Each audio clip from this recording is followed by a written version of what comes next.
विधानसभा के ward number 21 से जिला पंचायत सदस्य पद के प्रत्याशी एडवोकेट उपेंद्र शर्मा ने शनिवार को क्षेत्र के कई गांवों का दौरा किया। इस दौरान उन्होंने दीवा, हमीदपुर, महगौरा और मीरपुर दहोड़ा में चल रहे भव्य रामलीला मंचनों का शुभारंभ भी किया। मंचन में भाग लेने वाले कलाकारों और आयोजकों को प्रोत्साहन राशि भी भेंट की गई। अपने संबोधन में एडवोकेट उपेंद्र शर्मा ने कहा कि रामलीला केवल मनोरंजन का साधन नहीं बल्कि हमारी संस्कृति और धर्म की आत्मा है।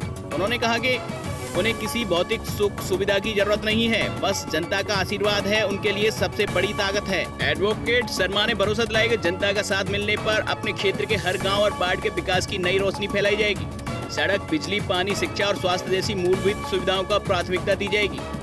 रामलीला मंचनों में बड़ी संख्या में लोग मौजूद रहे और उपेंद्र शर्मा का भव्य स्वागत भी किया गया। यूपी टुडे 24 से श्याम सुंदर बालाजी की खास रिपोर्ट।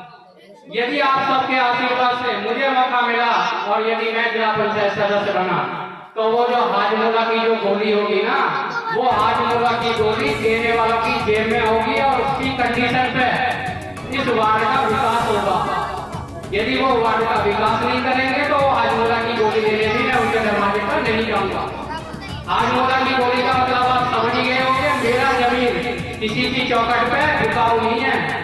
मेरे पास भगवान का दिया हुआ सब कुछ है और मैं दूसरी बार जिला पंचायत का चुनाव लड़ रहा हूँ। मैंने ना गाड़ी खरीद ली है, ना रहने के लिए शहर में मकान खरीद रहा है। और भुआनगला से आता हूँ। भुआनगला में बहुत सारे मेरे बड़े लोग जानते होंगे, मक्का शर्मा जी का पोता हूँ और महेंद्र शर्मा जी का लड़का हूँ, जिनकी आज भी भुआनगला में जिम्मेदारी व्यवस्था कायम है। ना मुझे खेती करने के लिए जमीन की आवश्यकता है। आवश्यकता तो फिर मुझे आपके आशीर्वाद, आपके स्नेह और आपके प्यार की है। रहने के लिए तो इस मंच पे बहुत बड़ी बड़ी बातें हो रही हैं और मैं सोशल मीडिया के माध्यम से देख भी रहा हूँ। अभी मेरे एक युवा साथी आए थे, वो कह रहे थे कि यदि 5 साल पहले इस न्याय पंचायत से 5 आदमी चुनाव न लड़ते तो हमारा 3 करोड़ रुपए का नुकसान न होता। भाइयों, वो 3 करोड़ रुपए का नुकसान उपेंद्र शर्मा ने नहीं करवाया था। अकेला उपेंद्र शर्मा ही 5 साल से आप सबके बीच में आपका आशीर्वाद लेने के लिए आ रहा था।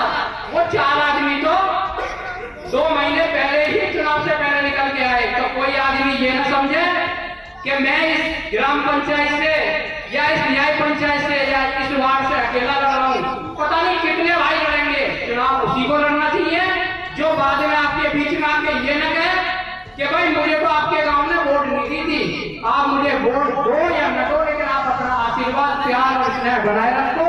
मैं आपके बीच में आता रहूंगा और मेरा सर आपके बीच में हमेशा ऐसे ही झुका रहेगा। इसी के साथ मैं अपनी वाणी को विराम देता हूँ। जय श्री राम, जय भारत। भैया के सभी लोग सभी अतिथियों का स्वागत करेंगे।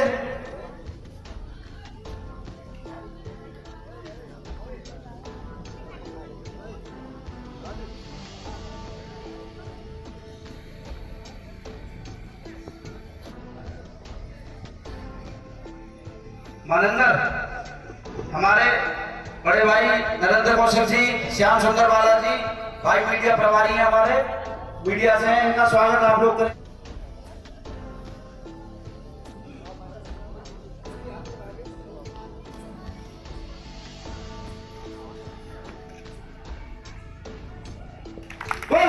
रामचंद्र की देकर इन छोटे छोटे बच्चों का उत्साह वर्धन किया है।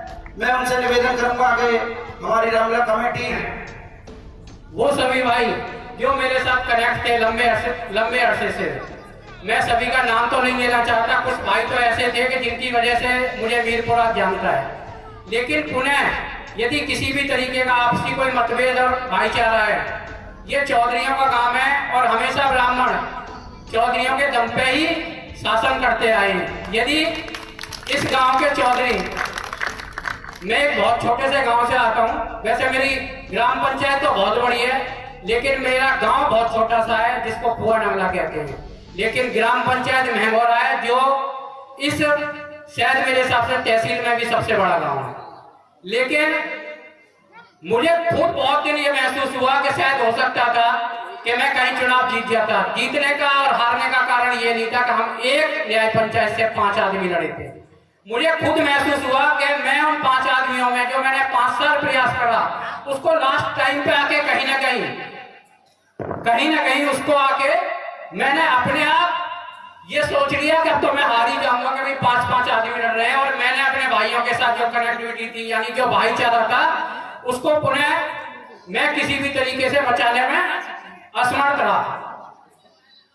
एक बार मैं सभी भाइयों के बीच में हूं, मेरी माता और बहनें और बड़े बुजुर्ग बैठे हुए हैं। अभी तो चुनाव का समय बड़ा लंबा है, 6 महीने हैं, पता नहीं क्या होगा, कैसे होगा, कौन लड़ेगा कौन नहीं लड़ेगा, इन सब चीजों पर विचार करने के लिए तो हम 2 महीने पहले मैं आप सबके बीच में उपस्थित होऊंगा। लेकिन लास्ट टाइम पर 2 महीने पहले 4 प्रत्याशी हमारी ग्राम पंचायत में से और निकल के आ गए, लेकिन वो सभी बड़े भाई थे और मुझे उनसे कोई शिकायत नहीं है और ना ही कभी जिंदगी में शिकायत होगी, क्योंकि उन्होंने जो मुझे मार्गदर्शन दिया और सशक्त बनाया, उनका आशीर्वाद मैं चाहूंगा पुनः वो लोग मेरे पे बनाए रखें। मैं ज्यादा अपनी बात ना कहते हुए